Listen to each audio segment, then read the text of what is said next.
Di lereng Gunung Wilis, tepatnya di sebuah dusun terpencil bernama Karangrejo Medion, hidup seorang lelaki tua bernama Mbah Rekso Tundung. Namanya memang asing bagi telinga masyarakat luas, namun di kalangan para pelestari pusaka, ia adalah penjaga terakhir dari tombak keramat yang disebut Tombak Tundung Medion. Tak sembarang orang boleh menyentuh, apalagi memegangnya. Tombak itu diyakini menyimpan kekuatan tak kasat mata yang dulu menjadi pelindung tanah Mataraman. Dalam usia senjanya, Mbah Rekso masih menjaga benda itu dengan ritual dan pantangan ketat. Mbah Rekso bukan orang biasa.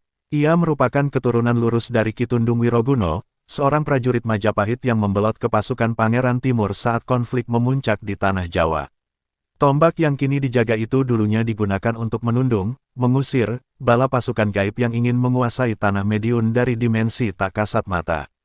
Dulu, tombak itu disimpan di sebuah batu berongga di tengah alas, namun setelah pendudukan Belanda, tombak itu disembunyikan dan hanya diangkat saat keadaan sangat genting.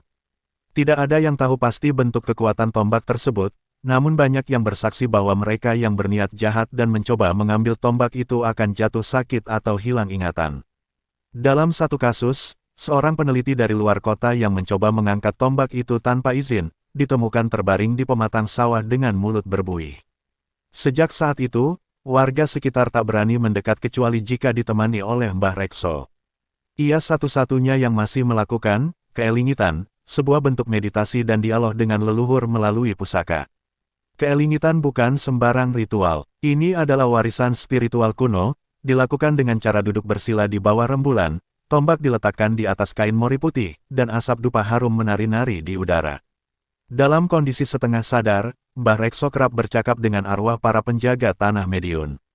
Tak jarang, ia menangis sendiri atau tertawa keras. Beberapa warga yang pernah menyaksikannya berkata bahwa aura yang muncul saat ritual keelingitan sangat kuat, rambut bisa berdiri, dan angin mendadak berhenti. Suatu malam, saat bulan purnama menyoroti atap rumah bambu milik Mbah Rekso, datanglah seorang tamu tak diundang. Seorang pemuda dengan wajah pucat dan mata merah menyala berdiri di depan pintu. Ia memperkenalkan diri sebagai utusan dari masa lalu, dan ingin menukar tombak dengan segulung kitab kuno dari kerajaan Singhasari. Namun mata tajam Mbah Rekso tahu, yang berdiri di hadapannya bukan manusia biasa, melainkan jelmaan entitas yang dulu pernah ditundung oleh tombak itu. Maka dimulailah kisah perlawanan yang belum pernah dituliskan sebelumnya. Sosok pemuda bermata merah itu menolak duduk saat dipersilakan oleh Mbah Rekso. Wajahnya pucat keabu-abuan, bibirnya kaku, dan langkahnya tidak bersuara, tanda bahwa ia berasal dari alam lain. Aku datang bukan untuk menawar, tapi untuk mengambil kembali apa yang dahulu dicuri dariku, ucapnya dengan suara berat seperti angin yang mengguncang dahan jati. Mbah Rekso menarik napas panjang, lalu duduk bersila di ambang pintu rumahnya yang diterangi pelita kecil. Ia tahu, malam itu keelingitan akan benar-benar diuji oleh kenyataan masa lalu yang berwujud nyata. Dulu, menurut babat yang diwariskan secara lisan, tombak tundung adalah hasil pahatan dari sebilah petir yang jatuh di alas Gamping, dekat Gunung Pandan. Ki Tundung Wiroguno mendapatkannya saat bertapa di tengah hutan, dibimbing langsung oleh bayangan dari tokoh gaib bernama Ki Kabanterang. Tombak itu dirancang bukan hanya sebagai senjata, tapi sebagai pengusir pasukan kasat mata yang merongrong keraton dan dusun-dusun Mataraman. Menurut para empu, logam tombak itu tidak bisa karat, dan mata tombaknya menyimpan simbol yang hanya terlihat saat rembulan berada di zenit. Mbah Rekso lalu mengambil kendi kecil berisi minyak kelapa dan mulai mengolesi batang tombak dengan penuh ketelitian. Ia membisikkan mantra lawas yang diwarisi dari gurunya, padenya sendiri yang dulu wafat dalam posisi bersila di atas batu sambil menggenggam tombak tersebut.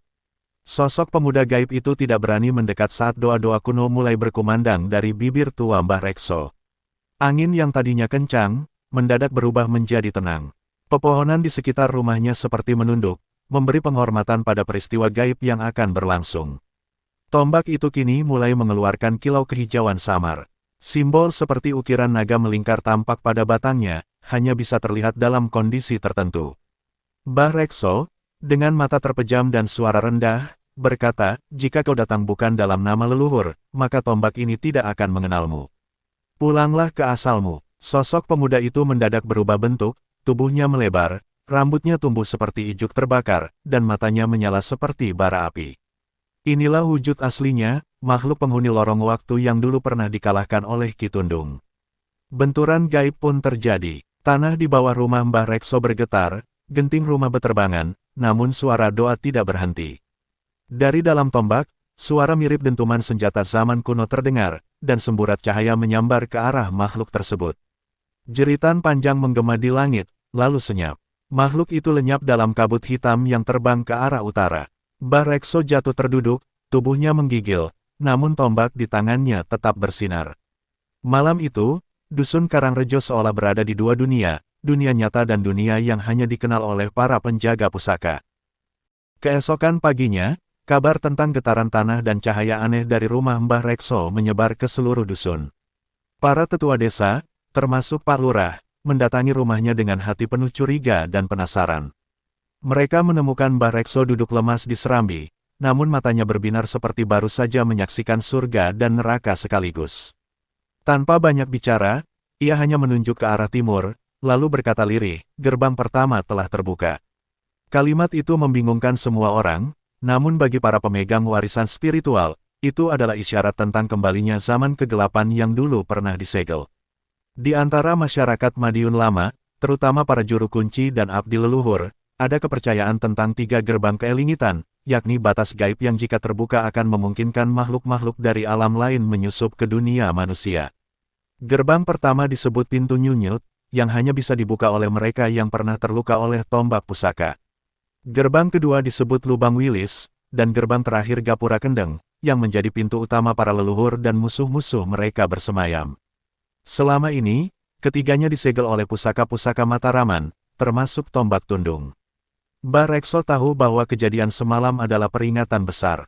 Ia lalu menghadap ke pusara leluhur di tengah hutan kecil bernama Alas Kumbang, membawa sesaji lengkap, kembang setaman, kemenyan, air suci dari sumber Sendang Bancol, dan kain mori.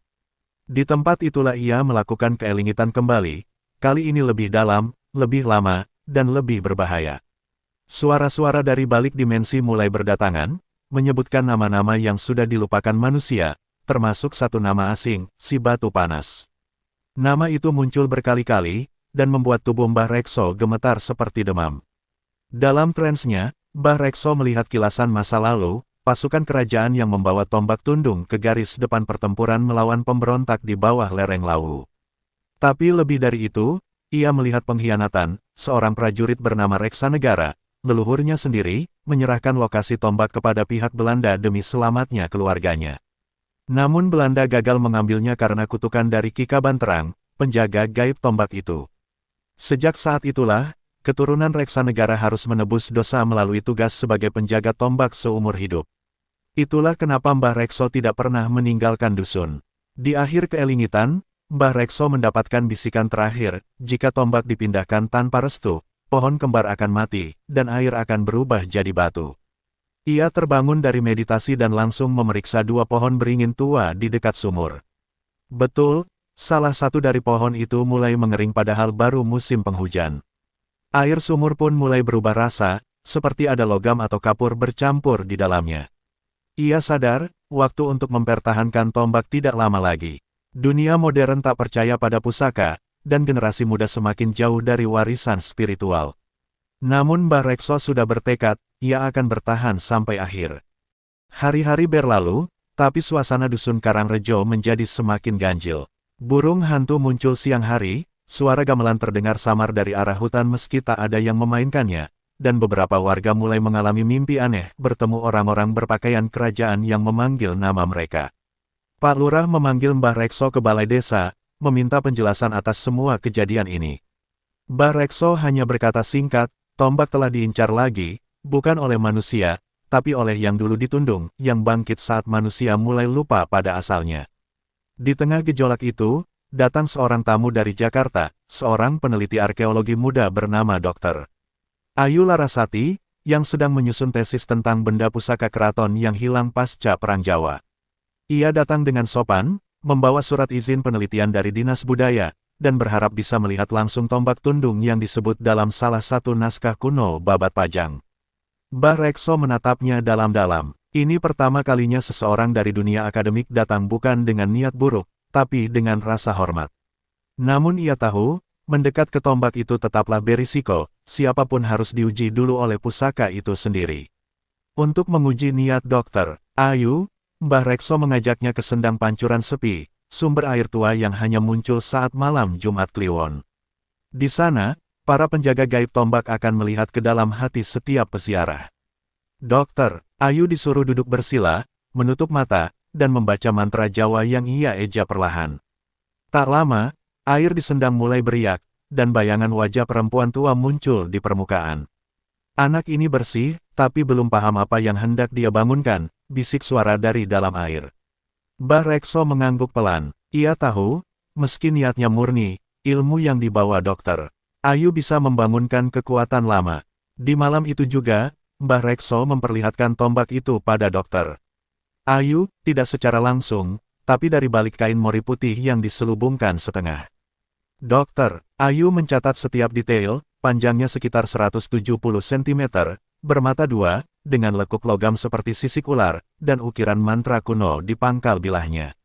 Ia menitikkan air mata. Saya tidak tahu kalau pusaka ini benar-benar ada, dan masih hidup, katanya lirih. Namun saat ia hendak memotretnya, Mbah Rekso mencegah.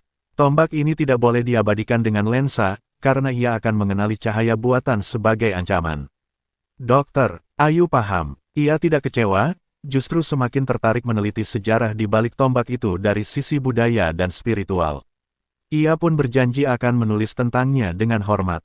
Namun tanpa mereka sadari, seorang pemuda dari dusun, bernama Bagus Waluyo, diam-diam mengikuti mereka sejak siang. Bagus, yang selama ini cuek pada hal-hal berbau mistik, justru tergoda mengambil gambar tombak itu diam-diam malam itu. Ia percaya, dengan unggahan viral, ia bisa menjadi terkenal dan kaya. Malam itu juga, saat ia mengirim foto lewat ponselnya, layar mendadak gelap. Dari dalam gelapnya, terdengar suara, "Siapa yang mengizinkanmu?" Bagus Waluyo terbangun keesokan harinya dalam keadaan aneh. Ia ditemukan tergeletak di tengah kebun tebu, jauh dari rumahnya, dengan mata terbuka lebar dan tangan menggenggam erat ponsel yang layarnya retak. Ketika warga membawanya ke rumah, ia tidak mengenali siapapun, bahkan ibunya sendiri. Suaranya bergumam tak jelas dalam bahasa Jawa kuno, seperti sedang membaca kidung dari zaman kerajaan. Pak Lurah segera memanggil Mbah Rekso, yang setelah melihat kondisi Bagus, hanya menghela napas panjang dan berujar, pusaka tidak pernah membunuh, tapi akan mengunci ingatan mereka yang lancang. Mbah Rekso segera membawa Bagus ke tengah hutan, ke sebuah tempat sunyi yang disebut Watu Seket, batu sakral tempat dulu para pendeta Majapahit bertapa. Di sana, ia menanamkan ujung tongkatnya ke tanah, membaca doa sambil menggoyangkan kendi kecil berisi air bunga. Perlahan, tubuh Bagus bergetar hebat, mulutnya menyebut nama-nama yang tak dikenal, Prabu Jakahanggara, Ki Suradasa, dan Reksa Negara. Mendengar nama terakhir, Mbah Rekso tertegun. Ternyata darah dari leluhur pengkhianat itu masih menurun ke anak muda seperti Bagus, dan ikatan karma belum selesai. Malam harinya, Mbah Rekso mengumpulkan para sesepuh dusun untuk musyawarah di balai desa. Ia menjelaskan bahwa kejadian-kejadian ini bukan hanya peringatan, tapi juga pertanda bahwa batas dunia gaib dan dunia nyata semakin tipis. Kita tidak hanya menghadapi ancaman makhluk halus, katanya. Kita menghadapi gelombang ketidaktahuan generasi baru terhadap warisan mereka sendiri. Dan ketika mereka menistakan pusaka, bukan hanya mereka yang terkena, tapi seluruh tanah ini bisa ikut rusak. Para tetua mengangguk. Mereka tahu, sudah waktunya dusun bersiap menghadapi hal yang selama ini hanya diceritakan di babat. Sementara itu, Dokter Ayu Larasati, yang telah kembali ke Jakarta, mulai merasakan keganjilan. Beberapa foto dan catatan penelitiannya mendadak menghilang dari laptopnya, meski tidak pernah ia hapus. Ia juga sering mendengar suara gamelan dari balik jendela apartemennya saat tengah malam. Paling aneh, seekor burung gagak hitam duduk berhari-hari di balkon kamarnya, tak bergerak. Ia akhirnya menghubungi Mbah Rekso melalui telepon desa. Suara di ujung sana berbisik, "Kau membawa serta bukan hanya cerita, tapi pintunya." Kalimat itu membuat Dokter Ayu segera memesan tiket kembali ke Madiun. Dalam perjalanan pulang ke Karangrejo, Dokter Ayu menyempatkan diri singgah di Perpustakaan Nasional dan membaca ulang naskah Serat Kanda Pusoko yang menyebut tentang tombak-tombak Majapahit yang tersebar di 5 penjuru. Salah satu paragraf menyebut, Tundung Matianing Angin, yang berarti senjata pengusir dari pusat angin, penolak badai roh. Ia baru sadar, tombak tundung bukan hanya pusaka, tapi juga penyeimbang dimensi. Jika pusaka itu terganggu, maka gerbang makhluk dari luar batas bisa terbuka. Ia menyadari bahwa niatnya yang murni bisa saja menjadi celah bagi kekuatan yang ingin kembali berkuasa lewat kelalaian manusia modern. Ketika Dr. Ayu kembali tiba di Dusun Karangrejo, malam mulai turun. Ia disambut dingin oleh warga yang mulai takut dengan semua kejadian aneh belakangan ini. Bahkan, beberapa anak kecil dilarang keluar rumah sejak senja karena bayangan hitam besar pernah terlihat melintas cepat di antara pohon jati. Mbah Rekso menunggu di pendopo kecil rumahnya, duduk bersila sambil menyiapkan kendi berisi air 7 sumber dan sebatang dupa yang belum dinyalakan. Kau membawa lebih dari yang bisa kau pahami, nak, ujarnya tanpa menyentuh tangan dokter. Ayu, kini bukan hanya dusun ini, dunia juga terancam kehilangan batasnya. Malam itu, Mbah Rekso melakukan ritual keelingitan kembali, kali ini dengan mengajak dokter Ayu ikut menyaksikan. Mereka pergi ke sebuah tempat sunyi bernama Lemah Peteng, tanah terbuka yang dulu dipercaya sebagai titik temu 5 aliran sungai gaib di bawah tanah. Di sana, tombak tundung ditancapkan ke bumi dan diselimuti kain mori putih, di sekitarnya diletakkan sesaji, bunga kantil, pisang raja, dan darah ayam cemani. Ketika Mbah Rekso mulai merapal doa, tanah bergetar halus dan angin berhenti berhembus. Lalu, muncul cahaya tipis dari ujung tombak, menari seperti nyala lilin di tengah gelap. Dalam kondisi trans, Mbah Rekso berkata dalam bahasa Jawa kuno, dan dokter Ayu berusaha mencatat setiap katanya. Tapi satu kalimat membuatnya merinding, gerbang kendeng telah retak, dan mereka mencium bau darah keturunan pengkhianat. Tiba-tiba, bayangan sosok besar muncul di kejauhan, tinggi sekitar 3 meter, berjubah kabut, dengan mata merah menyala. Itu adalah Bajul Putih, makhluk penjaga dimensi utara yang dulu dikurung oleh Ki Tundung Wiroguno dengan bantuan tombak. Ia datang bukan untuk menyerang, tapi untuk mengabarkan bahwa pengunci utama tombak telah melemah. Setelah ritual usai, Mbah Rekso memberi pesan penting pada dokter Ayu. Dalam waktu dekat, akan datang 3 perantara dari kota, 1 bertampang ustaz, 1 bertampang jurnalis, dan 1 bertampang penjual tanah. Ketiganya akan menguji dusun ini, apakah masih memegang pusaka dengan kehormatan, atau siap menjualnya demi dunia. Dokter Ayu tercengang. Ia belum menceritakan siapapun bahwa dirinya telah dihubungi wartawan nasional yang ingin mewawancarai tentang tombak tundung dan berencana mengundangnya ke acara televisi. Nampaknya, nubuatan itu bukan sekadar simbolis, semuanya benar-benar akan datang. Tak lama setelah itu, memang benar, 3 orang asing datang ke dusun. Seorang pria muda dengan jubah agama, seorang wanita dengan kamera dan mikrofon, serta seorang tua dengan map tanah. Mereka datang bersama, namun masing-masing dengan niat berbeda. Si ustaz hendak melakukan ruqyah terhadap lokasi penyimpanan tombak karena katanya banyak jin kafir di sana. Si wartawan ingin memviralkan makam dan pusaka itu sebagai wisata horor spiritual. Dan si makelar tanah ingin membeli seluruh lahan tempat pusaka berada. Warga mulai bimbang, tapi Mbah Rekso berdiri di tengah dan berkata tegas, dusun ini bukan milik dunia, ia milik warisan jiwa.